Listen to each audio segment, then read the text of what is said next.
Hey guys, it's Jessica from Peace Love Books, and today I'm here with the ultimate guide to why choose romances / reverse harem. There's been a lot of discussion about like what the specific genre should be called. So depending on what you want to choose to call it, those are what they are called. I typically say why choose, and I know I talk fast, so people are like, what did you say, if they haven't heard of that genre before. So why choose is what it sounds like.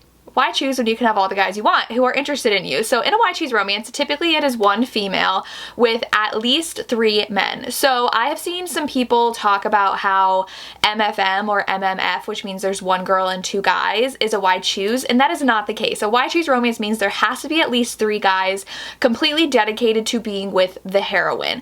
Can we have some boyfriends as well in the group? Absolutely we can. I love it when the boyfriends are boyfriends, and so we have relationships amongst the guys in the group, or sometimes we just have the 3+ guys only want to be with the girl, and there's no sword crossing, which means there's no spice between the guys. It's only spice with the girl. So I will try to tell you, if I remember, which ones of these there's a relationship between the guys as well as the guys with the girl. So that is your little bit of a rundown on why choose. I love them.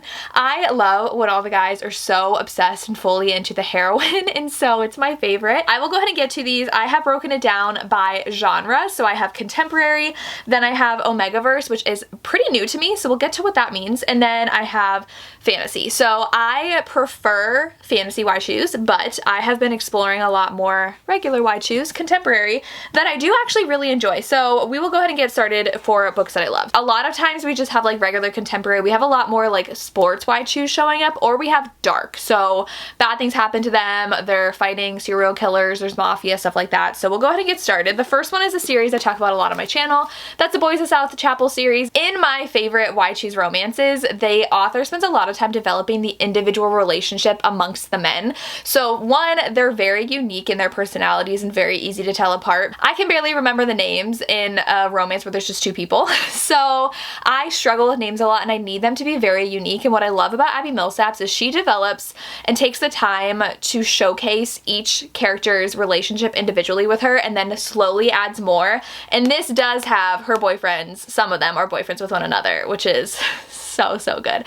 So in this one, our heroine, she fell in love with this guy in high school. He ends up turning out to be her almost stepbrother, and so they realize their parents are in love and getting married, and they're like, what the heck? And then something really tragic happens to her, so she leaves the country, and she goes off for like a year or 2 in Europe, gallivanting around and dealing with a lot of her trauma. And so she comes back, and she has to move back into her parents' house, and so she's living with her now stepbrother. They're rekindling old flames, and then his best friend is back in the picture because he's injured after a football injury, and he was in college for football. Came back home, living with them to recover, falling in love with her as well, and they do have a relationship, the guy and his best friend, as well as a relationship with her. And then 2 different guys show up from her past in Europe. So we have this kind of like millionaire mysterious man show up who does have a relationship with the other 2 guys as well as her, and then this 4th guy that comes in that's not part of the relationship with the 3 guys that have going on. He just wants with her. So there's a lot of dynamics that go on in a why choose romance that the author might choose to explore versus not,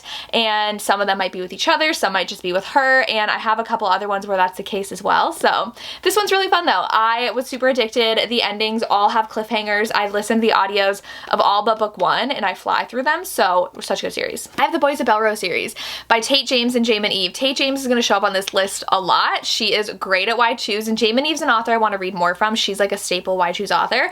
So this one was so freaking good, and I've only read book 1 because I just read it physically and it was amazing, and then I was like, that was so amazing, and then I get nervous finishing. I want to like save it for the perfect time. But this one, our heroine's on the run from a mafia-esque boyfriend and runs into the arms of this guy who's in a band, and he is like, what's wrong? Let me take care of you, like let me take you back to my hotel, like I will help you. So she goes, and he ends up being the bandmate of the ex-love of her life, who she broke his heart, and he basically basically wrote an album about hating her.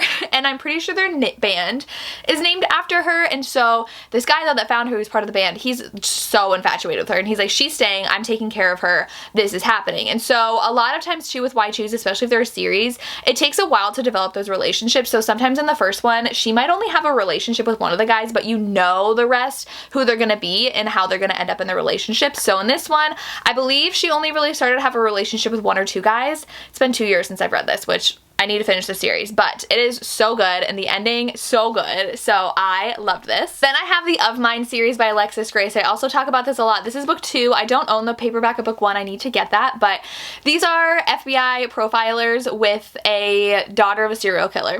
And she escaped the serial killer and she wants to join the FBI to help take him down, and they finally realize who she is and they work together. Super spicy, super great, super twisty, like, oh my gosh, so good. I am like jaw dropped at every cliffhanger the series has. I think that Why Choose Romances also often have really great cliffhangers when they're in a series as well. So the plots are really great along with the romance. And this one I talk about all the time because it's amazing. I'm obsessed. Book 3 should be coming out this fall, so I'm very excited. Then I have the St. View Prison series, which I was binging on audio over Christmas. So I literally was at a Christmas puzzle on Christmas Day listening to a series about a woman who, it's her sister is found brutally murdered and they accuse her ex-boyfriend, and the heroine likes this ex-boyfriend, and so she's like, he's not guilty, he did not kill my sister. And so she ends up getting a job at a prison in order to be able to talk to him, and she's like a tutor at the prison, to talk to him and to save him. And so she falls for him, she falls for a guard at the prison, and the lawyer that's helping her. So there's those 3 heroes, and this is insane. So like, again, we have crazy cliffhangers, we have just such an engaging, fun plot. I like a lot of action-packed romances, and this is what this one has. There's like a jailbreak at one point and she's stuck in this jailbreak because she works there, and it's great. It is so good. I have so much fun. Elle Thorpe has, I think, a bunch, and I've only read this, and then I read another series by her that's just MF, but I might have read something else, but I don't remember, but she's great as well. Read this series. Then I have one that's pretty popular. It did get traditionally published. That's Pucking Around by Emily Rath. This one is so good. The author does a really good job. It's chunky for a reason, developing each individual relationship. So in this one, we also have 2 of the boyfriends that are boyfriends. So our heroine is a trainer, I believe, for a hockey team, and she had a one-night stand with this guy, and it was great, but they didn't exchange any numbers, notes, anything, and she shows up at her new job. He's a hockey player there, and the person, though, that picks her up from the airport is one of their, he like works, he's like an equipment manager. He used to play for the team. He got severely injured. He can't play anymore. So he still is part of the team. He just works with them. So he picks her up. He's just like happy-go-lucky, amazing guy. They have a connection and she's like, oh, maybe this can go somewhere. And then she realizes his best friend is the guy she had that one-night stand with. And so they start a relationship. She falls for those 2 guys. Those 2 guys are falling for each other. And then the goalie of the hockey team is also in the picture, and he is just this big, brooding, foreign man. I think that this author did such a good job focusing on each individual relationship and really forming that connection with the heroine, so you believe these 3 men truly love her and she loves all 3 of them for very different and individual reasons. And it is amazing. It is long, but I gave this 5 stars. I was obsessed. So if you like the hockey romance but want Why Choose, read this one. I also do have more Tate James. So we have her Madison Kate series and her Hades series. I think I like the Hades series better. They're just like kind of darker, mafia-esque kind of romances, more specifically the Hades series. Again, both of these end on like massive cliffhangers, but the Hades series, she is like the kick butt mafia leader person, and it's really fun. So if you like that kind of dynamic, I would definitely choose these. I don't remember too much about these plots because I read these like 3 years ago. It's been a very long time, but Tate James was like kind of my introduction into Why Choose as well, so she's a staple in the genre. Definitely recommend. I also, like 2 years ago, read Brotherhood by Penelope Black. I will say, I used to not like Why Choose Romances. Like, I used to be like, who would want to read that? And then I just became addicted. So like, reading tastes change, and you never know if you read the right one for you. But Brotherhood I read a while ago, and I actually really did like it. I would love to continue on, but this one is kind of mafia and stepbrother. So she actually moves in with her mom's new husband and realizes she had a thing with her new stepbrother. And the story goes on from there with him and his best friends, and she doesn't know though that they're part of the mafia. So it's really fun. I do need to get back into this series. I listened to it on Hoopla, so check there if you want. Then a recent one I've read, I think the next two are more recent and they are darker. So I have Deceit by Caitlin Taylor. I have to read this next one. This is really like secret society, and the heroine shows up, and like I don't love college romances, and this one's a college romance, but I still enjoyed it. So our heroine shows up at her new school and she finds her betrothed. Like, she's supposed to get married to this guy because of the secret society and like family connections and stuff. He's literally having sex with someone on her bed. And so she's just like, no. But she's also like a much more soft, closed off, shy kind of character, and so she loves to swim, and she starts falling in love with the swim coach. So it's an age gap forbidden romance, and then her betrothed's best friend is kind of just like this goofy, charming guy, and he's like, well, if he's not going to treat you right, I will. Go on a date with me. And so she goes on a date with him, and she falls for him, and then she has a stalker, and at first she thinks it's this guy that's around all the time, and she's like, stop stalking me, stop leaving me notes. He's like, someone's leaving you notes. He does watch her, but he's not her stalker. He watches her because he likes her, so he literally like sleeps outside of her room, and then she eventually like invites him in, and she's like, just stay in my room, it's fine, because he's trying to protect her from her stalker. So she has those three guys, and then the cliffhanger in this one, I don't know if her betrothed's gonna like be part of it or not because of like things. So it's really fun. I had a fun time reading this one, and I had to continue the series. Like, I was pleasantly surprised with this. And then I have Corpse Road by J. Rose, I believe. This one is a dark one because the heroine was kidnapped in the beginning, and she escapes her kidnapper and is found and saved by this like security team, and they keep her and try to like help find like who had taken her. And I think it was like this notorious serial killer who had taken her, so they want to find him. So they are like living with her and like kind of unraveling her past and like where she came from. So very dark, kind of on the vibes of the Of Mine series by Alexis Grace, but not like super serial killer-y yet, because like they're just trying to find him. So that was book one, but those are all of my contemporaries. So good. Now we're gonna go on to Omegaverse. I am very new to Omegaverse, but I love a good Omegaverse. So Omegaverse is in a society where it's basically like wolf shifters, but they're not shifters. They are just human. So we have the dynamics of like alphas, omegas, and betas. And omegas in this society are typically listen, I've only read a few, so this is what I can base it off of. I will say my friend Samantha from Books with Samantha is like the Omegaverse guru, so go follow her for that. But this one is, if you're an Omega, you basically are the person who is like the center of the pack, that all the guys, I've only read, you can have why choose where there are multiple women in it too, but I haven't read any like that. It's not as common, but have the Omega's usually the girl, and she will like go through her heat where she will need to just basically have sex 24/7 for days on end to deal with her heat, or else she'll be in like agonizing pain. And you have like her nest, which is just like this cozy safe space that she can stay in and also like go through her heat in,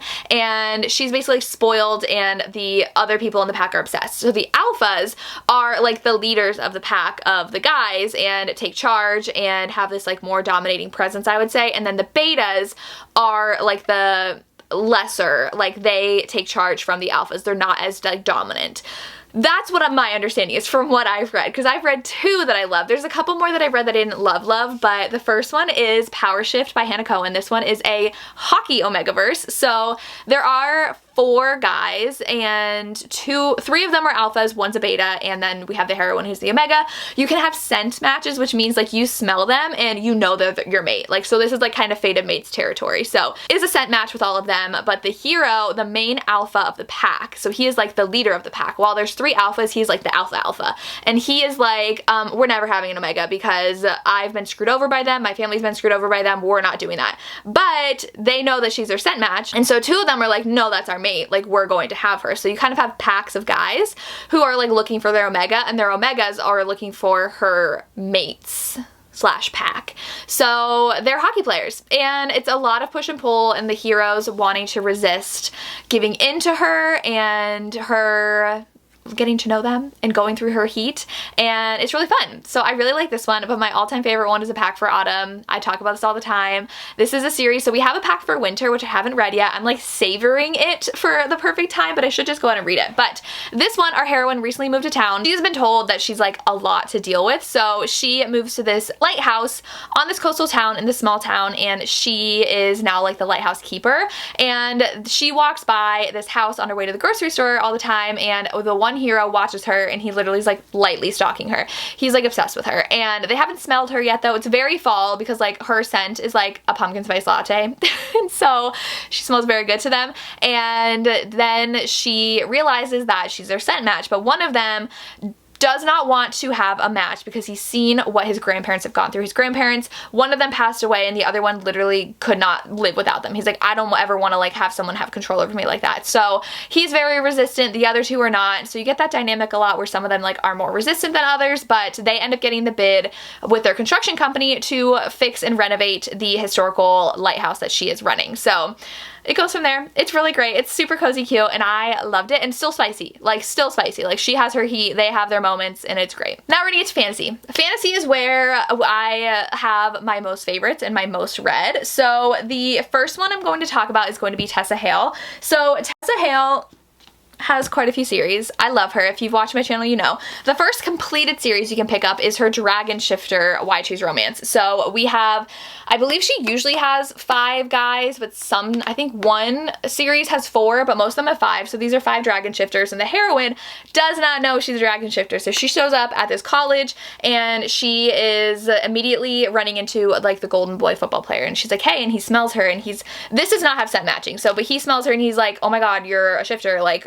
what are you doing here? And she's like, what do you mean? And he's like, oh my god, she doesn't know what she is. So it goes back to his like kind of pack, I guess you could call it, but his like dragon horde, and he's like, hey, we have a problem, like she's a dragon shifter, and he knows, he's like, this is our fated mate, and they're like, no. And so one of them is the professor, one of them's like a billionaire, and like a couple others, and we usually have 1 or 2 that are very hesitant to accept her as a mate in Tessa Hale's books, but these are dragon shifters, and there's usually like some danger lurking, some bad guy who wants to take her. So dragon shifters, Dragons of Ember Hollow series is amazing. And then her new series, we have Crescent Kingdom, which just came out, and books 2 and 3 are coming out this year. Book 2 comes out in July. So this is a wolf shifter. I've been super in the mood for wolf shifters lately, so I love it. So the heroine, we meet her in the Dragons of Ember Hollow series, and she is a shifter and a caster, and she's on the run, and she has been hiding her scent. So no one around her knows what she is. And so she shows up in their town because she's hiding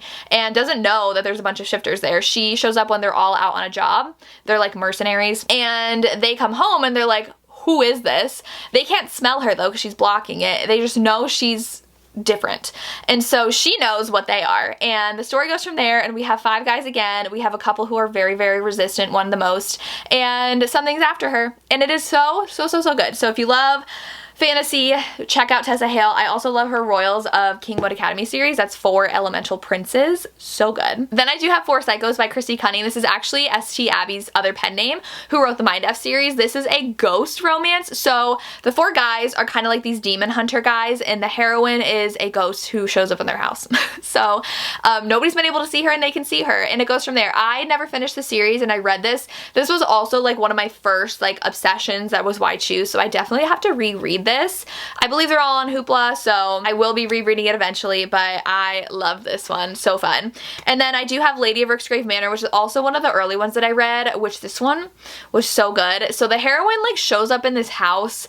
It's been a long time since I've read this one, but there's a bunch of different guys. I believe it's like a pleasure house if I remember, and the guys are like, we have a ghost, we have a guy made of stone, we have a vampire, and it's definitely a pretty intense plot because there's like some suspense going on, like kidnapping happening, and her just having different moments with all these guys, and I remember really liking them. So this one's super fun if you want like different kind of creatures with her. Then I do have Bonded by Thorns, which is a Beauty and the Beast retelling. So there's 4 books in this series. I've only read the first one, but I definitely want to continue. So the heroine is basically Belle, and she is engaged to this like horrible awful guy. And her dad has been looking for her mom, so he continuously like goes on these trips and he gets lost in the woods, and she goes after him and finds him captured at this strange mansion. And she trades her life for his. She's like, no, like let me stay and like let my father go. And it's these 4 beasts who shift, and I think that they're part of like each of the seasons. It's been a while since I've read this, but they are, yeah, princes, all of them. I think they're all the princes of the seasons if I remember correctly. But I do think that the villain also becomes part of their group, which I'm very excited for. So definitely need to reread this one to read the rest of the series, but so good. And I think this one got traditionally picked up as well. Another one that I actually am in the middle of reading right now, I'm in the middle of the last book, is the Vicious Lost Boys series. I tried reading this back when I wasn't super into Why Choose and I didn't love the first book, but now on reread, it's a Peter Pan retelling and it's so good. And so the heroine is in the long line of darling women who they are taken by Peter Pan and returned not of sound mind. So her mom has gone crazy. She knows she's gonna go crazy. And so now Peter has shown up to take her, and it's because he thinks that they know where his shadow is and he's never been able to find it. So we have him, we have 2 guys that are twins, I believe, that are princes. So they are like Fae royalty, but they have lost their wings because they betrayed their family. And this other guy, and then we do have a Hook character, and then we do have a crocodile character. And it's really funny because like the heroine's like, wait, is he like actually a crocodile or not? Because I have no idea what can happen in this world. So it's definitely kind of like feels fantastical, and it's a lot of fun. I will say it's pretty much 50-50 on plot and spice. So if you don't like spice, don't read this, but the heroine really wants all the guys. Like from the moment she arrives, she's like, all of you are gonna be mine. That's it. So you got a girl who goes after what she wants. Then I do have, the first book is Blood Oath by Morgan B. Lee. I don't remember the series title, but I will always, all my videos, they're always linked down below, every single book I talk about, so check out the description box for these. But this one, I feel like if you like Tessa Hale, you'll really like this. The heroine shows up at this school. She's really late to joining, and she had like come into powers, and they're like admitting her late. And in the school, there's like a ceremony where people will be put into like their bonded packs, and so they have like 1 main person and then like 4 people that are bonded with them, and she does not expect to be bonded, and she's actually there for a specific reason that even we don't know, but it's like a nefarious reason. It's not good. And so she goes to the ceremony and she ends up being bonded with like the 4 like elite guys of the school, like the strongest, the most attractive, and one of them is a professor too, and she's like no, and one of them is like in the in-between, like in sleep demon kind of thing, which is kind of really cool. And the guys are like, you're our mate, we're gonna protect you. And she's like, no, I'm rejecting you. They're like, no, you're not. So they basically like follow her around and try to get her to fall for them. And she's very damaged, but she also has secrets, and we still don't know those. So I'm excited to continue this series. Then I also have Forged in Blood, which is very similar to Blood Oath and Tessa Hale, where the heroine starts at this university and she has no idea that like magic and vampires and stuff exist. She sees this girl getting her blood sucked by a vampire, and she's like, oh my god, call 911, she's being attacked, this is crazy. And they're like, no, this is normal. Like they have this society where like you kind of are joining different houses depending on what like mythical creature, like vampires and other things at this school. And so the vampires take an interest in her, and so they end up having to like watch her and guard her, and there's also like something trying to go after her, and she has a relationship with all these people, and a part of this connection is one of the professors too. And so like they all have like a mind link, so when she's being pleasured by some of them, the professor can hear it. And that's so fun. I really like this as well, so definitely check that one out. And then the last one I have is A Game of Veils by Eva Chase. This one is a fantasy one where the heroine is going to this kingdom because she's betrothed to this guy, and they're like, oh, guess what, you're like not actually betrothed to him. We have like 10 other girls you have to fight literally to the death to be with him. So they go through all these trials, and whoever loses that trial dies. So it's whoever's left standing gets to marry him. And there's these guys that were kind of like adopted from other courts to, and like kingdoms to their kingdom, but not like voluntarily, like they were forced to be adopted. So they're like his kind of like adoptive brothers. And first they're like, we hate her, she's here like to take advantage and like ruin our kingdom. But then they're like, oh, we kind of like her. So like she has a relationship with these 3 guys, and while she's trying to like court and win bloody trials to win this prince, and she's falling for these other guys. And it's really fun. The guys are like super different, and she has a special connection with each of the different ones, even though some of them are like, we don't want to, like, we want to hate her, and they're like, oh, we actually like her. So it's really fun. If you really like more of a fantasy plot with like trials and stuff, this one's definitely for you. That was a lot. That is my video of all of my favorite Why Choose romances broken down by genre, and I hope you enjoyed. Let me know your favorite Why Choose romances and authors in the comments down below. I would love more recommendations. And if you made it this far, leave me a wolf emoji in the comments, since we have a couple wolf shifters in here. And that's all I have. As always, thank you so much for watching, and have a good day. Bye.